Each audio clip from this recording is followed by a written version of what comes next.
All right, so I think we're going to get started today. So hi, everyone. Thank you to everyone for joining us for another Friday Discovery session. I'm Natalie Irwin, Director of Stakeholder Engagement here at Efficiency Canada. Before I get started, I wanted to actually wish everyone a happy World Energy Efficiency Day. So I'm sure a lot of people didn't know we do celebrate Energy Efficiency Day mainly in North America in October, but this is actually the World Energy Efficiency Day because, you know, energy efficiency is worth celebrating twice, so why not? So as well, for those of you that are joining us for the first time, a reminder to save your questions until the end. Our guests today will speak for about 20 minutes before we open the floor to questions and answer period for another 20 minutes. This usually allows plenty of time at the end for discussion. So two ways to ask your questions. One is to raise your hand and I can unmute you and you can ask it yourself, or you can type in the Q&A box found at the bottom of the Zoom screen. So feel free to start asking questions throughout the session, but I won't get to them until the end of our presenters. So without further ado, please join me in welcoming our two guests here today that are joining us from the West Coast of Canada. Donovan Woollard, the CEO of Open Technologies, as well as Brenda Scott Castro, Green Building Engineer with the City of Vancouver.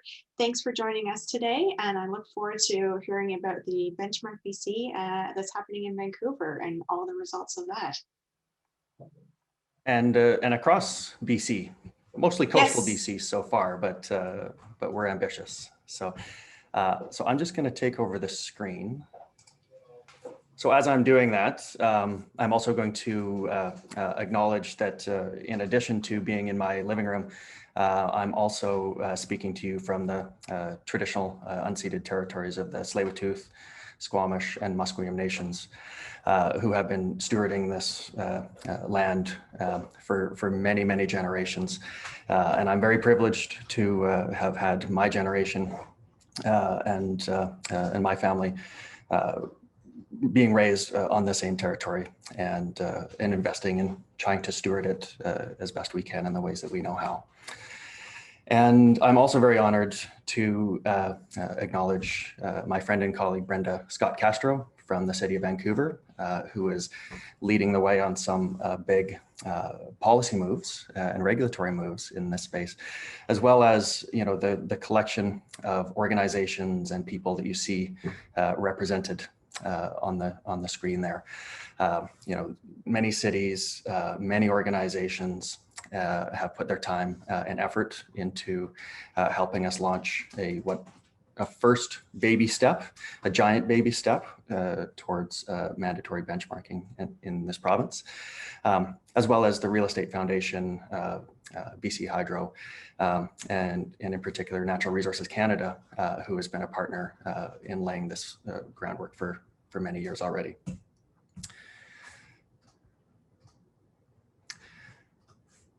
So just a quick introduction to Open. So Open is a hybrid organization. It's a software company nested with a nonprofit, but in both instances has the mission and mandate to develop software tools to help the people that shape our cities to make pro-climate decisions and to do so with confidence. There's a tremendous amount of data out there. It's very complex, it's very complicated, it's got gaps in it. And so we set as our mission to migrate those into usable tools so that policymakers, capital providers, homeowners, the building industry can individually or collectively spot, you know, the right buildings and the right interventions in those buildings that will drive us to where we need to go. Because where we need to go is unfortunately a long way from where we are today. Climate change is demanding very aggressive action on emissions reduction. And it's setting a path that is maybe in some cases faster than our ability to spot the route there. The technological, regulatory, and market pathways that we need to set are still emergent. And so I think that kind of, you know, these different timeframes and the different big moves and intermediary steps, I think and I hope kind of set the context for Brenda's conversation around big moves on the regulatory front, intermediate steps to drive and incentivize and bring different parts of the market and the industry along. And then the role of data tools to help inform where those regulations and programs should be set, to track our effectiveness in getting there, and to provide some nuanced insight into how to do that more effectively. So you're not going to be able to read this, but please go to our Benchmark BC first year report.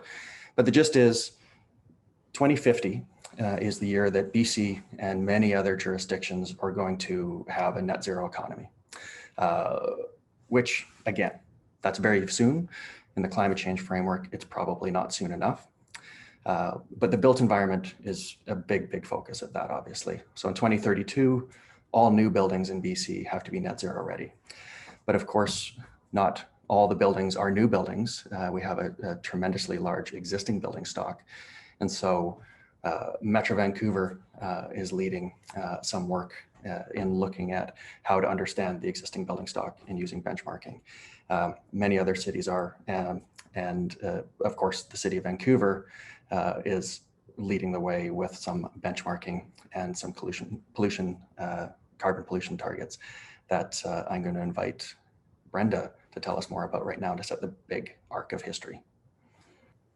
Thank you, Donovan, and thank you, Efficiency Canada, for the invitation to present today to you guys. For those, I guess, just provide a little bit of background for those who join us outside of the City of Vancouver. The City of Vancouver Council declared a climate emergency in 2019 as a way to scale up and accelerate Vancouver's efforts in cutting carbon pollution and aiming to reduce greenhouse gas emissions by 50% by 2030 and becoming carbon neutral, as Donovan mentioned, before 2050. A few months later, council staff came back to council and said, okay, this is the proposed climate emergency response that largely covered 6 high-level areas that we refer to as big moves. So these big moves are intended to guide the city's efforts in this climate emergency response. Next slide, please, Donovan. What you see on your screen is what the climate emergency response 6 big moves were identified as. So fast forward from 2019 all the way to 2020, staff went back and was quite busy developing the climate emergency action plan. So this moves point us in the direction we want to go, and this climate action plan is the plan of how we're going to get there. The plan covered big moves 2 to 5, 1 and 6 being addressed elsewhere. But the one big move relevant for today's discussion is big move 4. So big move 4 aims to have zero emissions space heating and water heating. Next slide, please, Donovan. So just a little bit of justification of why one of the big moves is zero emission buildings and heating and hot water is buildings are the largest contributors to greenhouse gas emissions in the city. As you can see on your screen, almost 60% of greenhouse gas emissions come from buildings. The majority of these come from existing buildings. And from these emissions, about 90%, 95% of these emissions come from heating and hot water, mostly from burning natural gas. Now, new construction, the 2 ways we address buildings are new construction through the building code and existing buildings through a set of regulations and policies. And for new construction, the formula is a bit easier or more straightforward. Excuse me. You address a good building code that has good performance and with a good envelope performance, standards for mechanical equipment, etc. But in existing buildings, it's not as easy. It's really hard to address emissions through reinforcing the envelope. It's cost prohibitive and not very feasible in many, and technically feasible in many cases. Now, for existing buildings, then the larger weight should be it lays on upgrading mechanical equipment. Therefore, the focus on zero emissions heating and hot water. So next slide, please, Donovan. So like I said, the city, identified buildings as one of the major sources of greenhouse gas emissions. We split new buildings, existing buildings. New buildings are covered through our zero emission building plan that was approved in 2016 and is well underway in its implementation. So we kind of have that covered. Existing buildings, what's the next big question? And this is why through the zero emission building retrofit strategy, the climate action plan targets existing buildings and aiming to achieve the same citywide emissions reductions of 50% by 2030. So just to dive a little bit into what the zero emission building retrofit strategy is, we'll go to the next slide. The strategy largely consists of 4 sets of actions or strategic actions that you see on your screen at the top.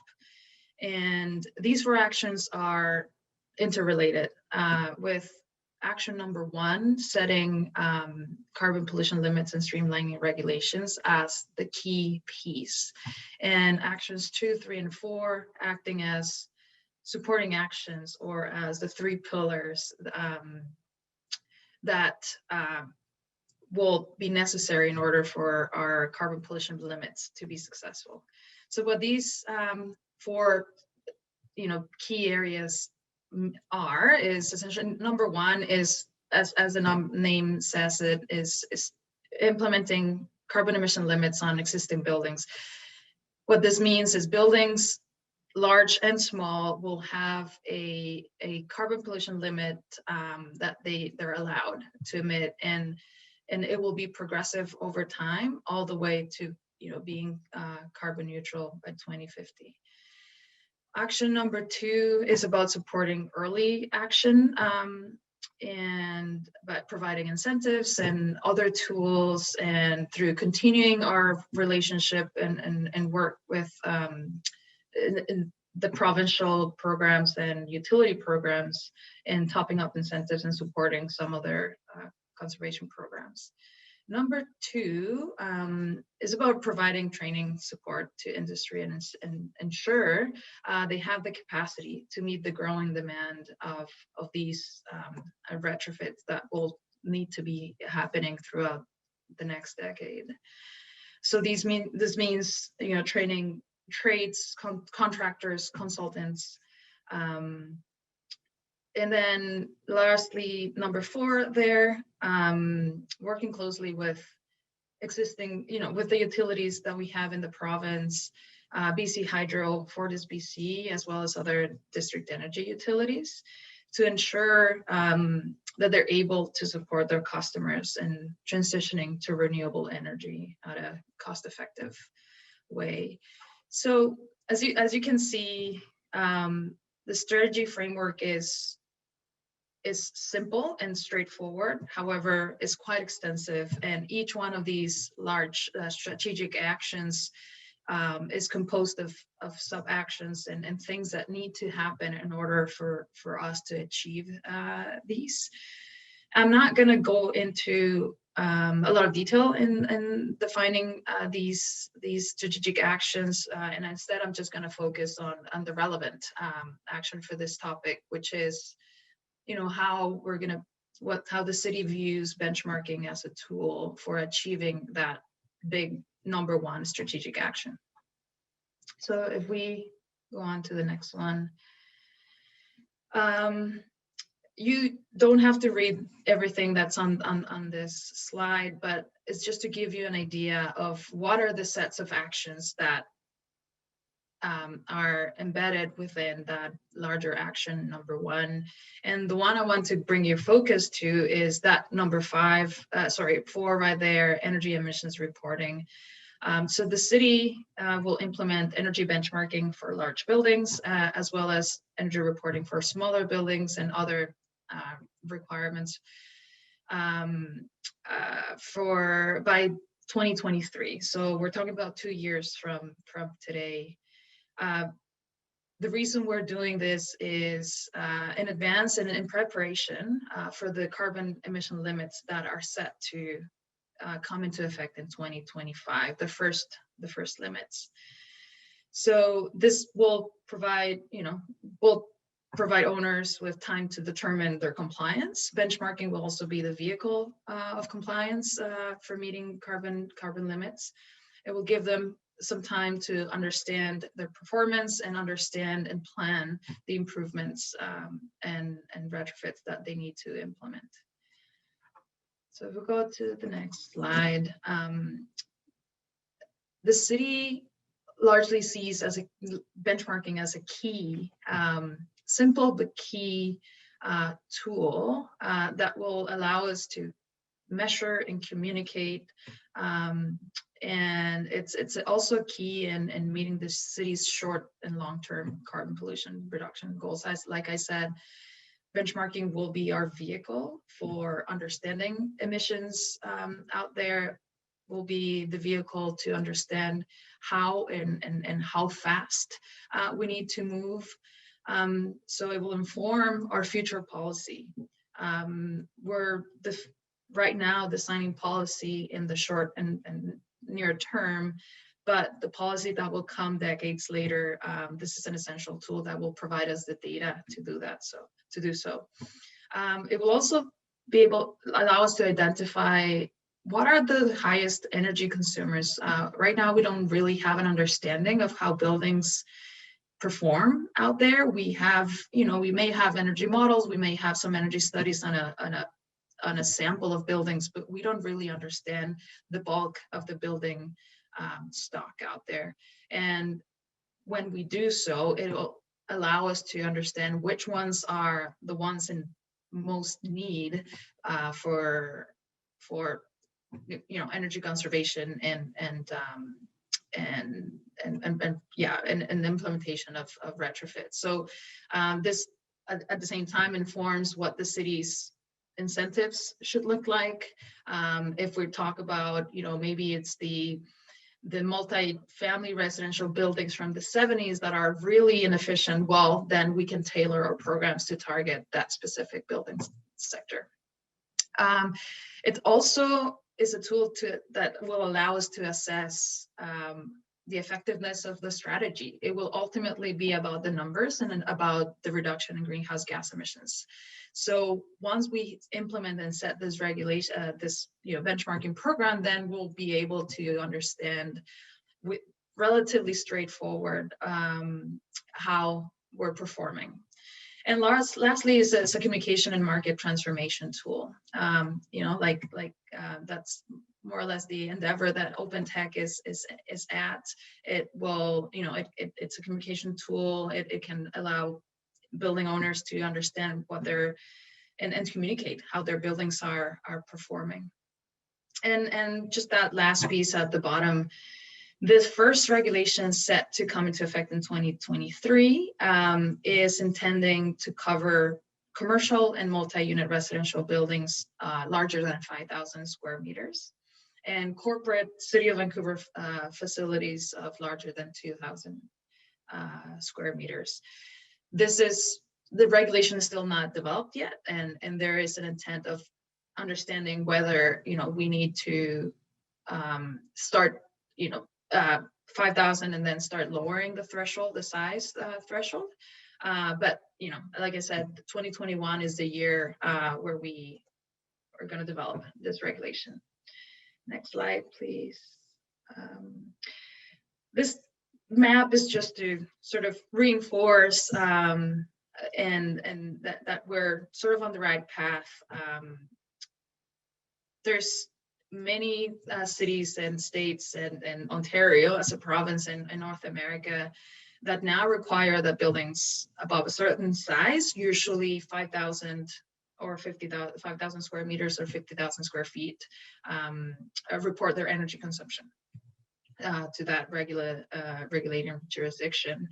And in Vancouver, even though we don't have regulation yet, we do have over 1,000 buildings that are currently benchmarking their energy through the use of Energy Star Portfolio Manager. And probably, Donovan, you're going to dive into a little bit more about Portfolio Manager. But 1,000 buildings in Vancouver already benchmark their energy data, and over 200, and you correct me if I'm wrong, Donovan, participated in the Building Benchmark BC pilot program. Next slide. Again, this is, I guess, the same timeline that Donovan projected earlier, with the City of Vancouver's relevant pieces of regulation highlighted in yellow. I still can read it very well, but you know, at the end of 2020, we brought this plan in front of council, which was approved. We will be developing those regulations in 2021. 2023 highlighted there is the year where the benchmarking regulation will kick in, and 2025 is the first year that carbon emission limits will be in place. And with that, I'll pass it back to you, Donovan. Thank you. Thank you. So before I'm going to treat this like a big old game of Back to the Future. So before we start moving into the present, I'm actually going to take a step back even further to recognize that, you know, when Brenda mentioned Energy Star Portfolio Manager, the federal government and through Natural Resources Canada has been laying the foundation quite strategically to get us to the point where we are today. And that includes about a decade ago, introducing Energy Star Portfolio Manager as a tool for property owners and managers to essentially get some stats on how their property performs, on energy consumption in absolute or intensity-based terms, on greenhouse gas emissions in absolute or intensity-based measures. And that's quite useful as, you know, if you manage a small portfolio to get these consistent insights across your portfolio. And as Brenda mentioned, it is now being used by, you know, thousands and thousands of properties across the country, which of course then raises these questions for the Brendas of the world that are at the city level trying to figure out where to allocate our policy and financial resources to drive the change we need. How do we tap into these existing data sets so that we can make use of it? And that's where, and before that, you know, recognizing that it's not just properties. You don't talk to properties directly yet. You talk to the people that have responsibilities for them. Those people change jobs, they get promoted, they retire, they do what they do. And so the task of actually aggregating all of these properties into a usable data set and running a data collection cycle. So, you know, looking at, you know, which of my target properties have the right context, which of them have reported their utility data for our current year, where are there gaps in the data, where are there significant variances year over year that might need some attention, either as errors or as, you know, real changes in the building. Who are we going to assign from our team to follow up and correct that?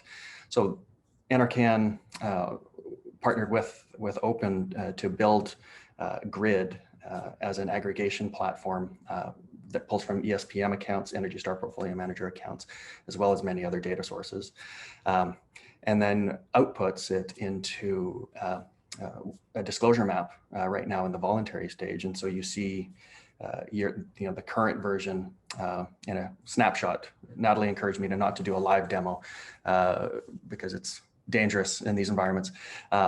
But, you know, if you want to be able to get insights as a general member of the public, you'll be able to go to the disclosure site and click on, you know, a number of different properties. You can see, you know, by highlighting the city of North Van, you know, what their policies are and what their portfolio mix is in the program.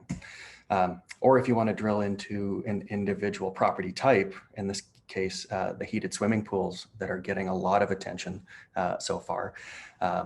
Because as you see, it's a collection of red dots. If you're looking at it from a greenhouse gas intensity perspective, this is an opportunity to start public discussion and voluntary action. And so I should stress that at this stage, we're piloting the data collection, we're piloting the programs, we're starting to collect some interesting insights, but this will really be in a place to inform policy and capital deployment when we have the coverage that Brenda's talking about for the 2022 reporting cycle. And then in addition, as a property participant, what you get is an annual scorecard. So this is private. It has details about how you stack up against all the specific buildings in the system. And we're excited that for year 2, we're adding additional functionality that compares, it breaks down the monthly utility records that we're collecting, combines that with weather data and some analytics to start to, it's still coarse at the level of monthly utility records, but to start to identify where you might want to go for some further investigation, whether it might be an envelope issue, whether it might be a heating and equipment calibration issue, or what have you. And so Building Benchmark BC is a deployment of this tool. And again, thanks to NRCan for helping to build this infrastructure and landscape. So as I mentioned, we're piloting it and we want to see where it can take us. And we want to help Vancouver, Metro Van, and other jurisdictions that come along to have clear pathways when they launch in earnest. So some key stats from our year 1 report, which we've just released. On the question of will market respond? Do people care about these things? The answer is the market will respond. We doubled the number of jurisdictions participating. We more than hit our recruitment targets for buildings. There were some delays with just data collection in COVID terms. And we also got a broad diversity of both building types and building ownership models. From shiny glass towers owned by pension funds through to individual non-market affordable housing facilities, and that helps us raise already some interesting policy insights. And the one is going back to the swimming pools issue, where the Toronto Star decided to focus on that in the question of natural gas in buildings. The fact that the City of Vancouver is focusing on carbon as its driver instead of energy efficiency, which a lot of prior policies have, allows us to tell the right stories and track the right metrics. If you just look at it from energy use, then convention centers are standing right next to heated swimming pools as problematic building types, for example. But if you instead look at it from a greenhouse gas intensity perspective, convention centers, which in BC are significant users of electricity, less so of gas, then they drop away. We still have this heating swimming pool question, but there's other property types that now are quite rightly, the areas of focus for where we want to drive that change. And then just to finally close, another piece which is near and dear to my heart and it goes back to that sort of set the big target, collect performance data across the board, and then not do that so that you can apply the same broadsword approach to everyone, but quite the opposite. Recognize that different building types, different building ownership types need different drivers to get them to where we want to go. So as a case in point, if you just isolate the multi-unit residential buildings in the downtown core of Vancouver, and for those of you that are from Vancouver, familiar with it, where you see the red dots on this map is not an accident. The red dots correspond to the non-market housing, the older building stock in the downtown east side. And so there's an equity and justice gap. And so it probably requires a different mechanism to drive the change that we want to make. But we don't want to exclude these properties. This is a tremendous opportunity to invest in revitalizing our building stock for climate, for livability, for comfort, and for cost savings. And so I think I just wanted to really close with that, to really reiterate that point that at the end of the day, this is an investment in better homes and better cities for all of us, and aligning that with our climate goals. Well, thank you so much for that. And that's a lovely note to end on. I was going to actually save it to the end, but I think it ties in well. I was actually going to thank everyone for those of you on the call today or webinar today that joined us last night for our energy poverty rally. I know I, for one, was left inspired by everyone's passion around this important topic. So I just wanted to take an opportunity to say thank you, merci, to everyone that joined us for that last night. We're going to open the floor to questions now. Again, there are two ways to ask questions. One, raise your hand and I will unmute you and you can ask your question yourself. The second way is type your question in the Q&A box at the bottom of the screen, your Zoom screen, and I will essentially narrate it for you. I know there's a few questions in the chat, but if you could move those over to the Q&A box, that would be really helpful for just keeping track of what's going on. So our first question here is actually from Robbie, is how is the city involved in the action of training industry and contractors? Yeah, so part of what council gave staff direction to is to develop some partnerships and programs with industry, and specifically in training, it will look at the way of subsidizing and creating training programs for trades, essentially to develop or to get acquainted and develop their expertise in mostly electrification technologies like heat pumps. So the details are still not developed, but the idea is to identify what the gap is and support it through funding and education. So I'm curious, are you working at all with the Home Performance Stakeholders Council? Excuse me? Are you working at all with the Home Performance Stakeholders Council at BC yes, at all? I'm personally not involved in that, but yes, the city and my colleagues have, there's a number of stakeholder organizations that have been brought into both to feed into the plan, what the plan looked like, but also to develop the future programs that, and the city quite needs these stakeholders to be involved because the city cannot do this on its own. It needs to rely on these associations and member associations to actually get the work out. Awesome, that's an important piece for sure. I'm glad you guys recognize that. It takes a village for exactly. Sure. Especially when you're trying to drive market transformation, right? We're not just doing incremental change. We're trying to, put this whole industry upside down and try to rebuild it. So yeah, we certainly cannot do it alone. Exactly. Do it successfully.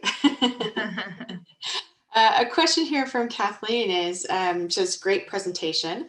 What regulations would you like to see in the upcoming federal budget that will help you and others across the country move forward? Well, many things. I guess starting with funding. It's this certainly lately or in the last years, the government has taken energy efficiency and supporting programs a lot more seriously, and so there is a change you can see, but also there are certain aspects of say, for example, efficiency standards that are set at a higher level than a local government. So in that sense, we rely greatly on the province and the federal government to drive some of these initiatives.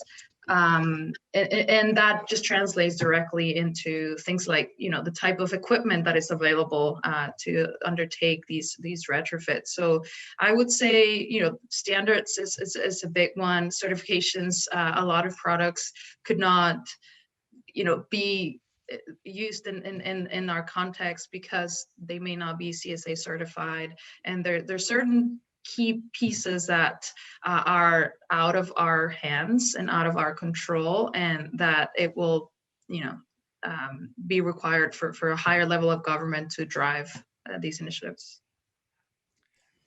And I'll just echo on that. Yeah, I was going to ask a little bit. One of the things that I've noticed and is echoing, whether it's an individual homeowner that doesn't know where to start, or whether it's a pension fund owned, large, huge property fund. The question, it's not always an issue of capital. It's an issue of standards, and it's an issue of targets, and it's an issue of knowledge. Like, what are the moves that I need to make because I'm getting a clear signal from government in terms of where we need to go. What are the standards that I'm going to be expected to meet? But then even underneath that is like, what are the moves that I can make within my property? Again, whether it's my home or whether it's my massive portfolio, what are the energy conservation measures that are the right ones to take to hit those targets? So I'm very heartened to see the focus on capital tools, and what I would like to see is, in addition to the big targets, as we move individual property types into our glorious post-carbon future, what are the information tools? What are the resources? What are the standards? How do we find those trained, certified professionals?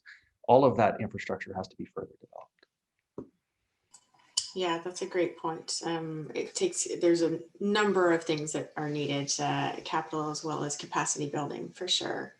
Actually, this leads into the question here from James for Donovan is, do you have the impressions that building owners and managers understand that new regulation is coming, and are some industry actors actively opposing benchmarking? I mean, that's a question that is, the answer to that question is changing in real time. Like, I would say that there were industry associations a year ago that were favorable on benchmarking and disclosure in a voluntary context only, but really would draw a line around a more regulated or a more mandatory approach. And then whether it's seeing the writing on the wall or whether it is seeing the values that can benefit, that can come back to the property owners in terms of the insights that they get from participating in benchmarking, we're very much seeing those objections strip away. So I'm intentionally not naming organizations, but I've been really excited smartly right. I've been really excited to see a growing recognition that this has to happen, that it is happening, and that it's beneficial, because if you can shape the policy, and when the policy is really, again, focused on driving resources to where they can be most impactful and supporting all values, including economic ones, what's the worst that can happen? Exactly. And I find just in my own personal experience, sometimes your strongest opposers become your strongest advocates once they understand the why and the how. So I'll just put that out there as well. We do have a question here for Brenda. Actually, has any lessons learned from other jurisdictions that have implemented carbon emissions limits that you've looked at, for example, New York City or others? Yeah, good. Interesting that you mentioned New York City.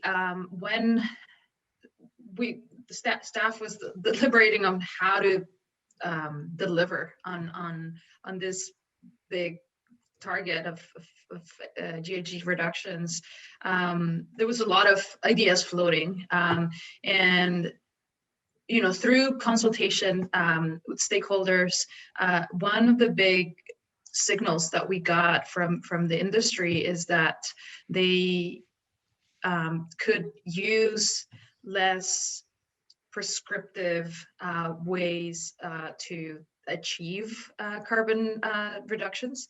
So instead of developing a super complicated regulation of if you're X type of building, then you need to replace your boiler, and instead of getting really prescriptive, which you can imagine it can get, based on the variety of buildings that are out there, it can be really messy and complicated, and there's always, you know, gray zones, and what if I don't necessarily fit into this category or other category.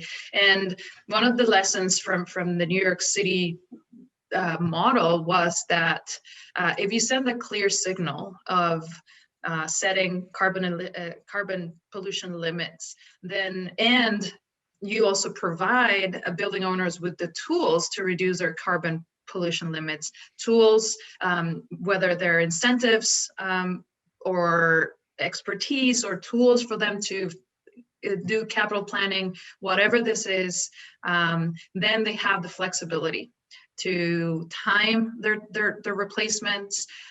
Maybe they just they just retrofitted their buildings, and they still have 20 years left on their mechanical equipment. So we don't want to come in and ask them to rip it off in 5 years from now. So the lesson learned from other jurisdictions is that the simplest the regulatory signal, the easiest and the more flexibility there is for buildings, and that certainly came from the New York City regulation. Thank you for that. I think just keeping an eye on the time, because we have a pretty hard stop so that people can get back to their days or start their days depending on where they are. Just one question quickly at the end. If you guys could give advice to any jurisdiction that's thinking of doing this, what advice would that be?